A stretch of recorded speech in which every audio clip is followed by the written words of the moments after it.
People are often amazed when they see 3D paintings created by road painters. These artists craft incredible artworks on streets that look completely real. When someone walks by, it seems like there's a deep pit, waves of water flowing, or even an animal about to jump out. These artists use optical illusions with colors and lighting.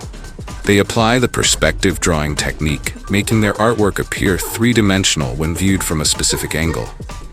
Sometimes, they create such deep wells that people walk cautiously, even though there's nothing there. Edgar Miller, this German artist, has painted icy valleys and lava pits on Norway's streets. His pools of water and open newspapers leave people stunned.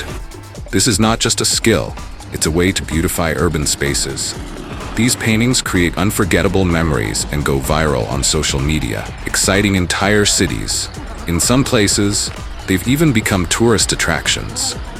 If you love drawing, try making small 3D designs with chalk or watercolors in your neighborhood. Who knows? This hobby might turn you into a great artist someday. Have you ever seen such 3D paintings in New York, London, or any other big city? If given a chance, what amazing thing would you like to create on the streets? For example, a flowing waterfall or a bridge that seems endless. Remember, every great creation begins as someone's dream. Comment below, which 3D painting amazed you the most?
你们感觉画的还凑合了吗？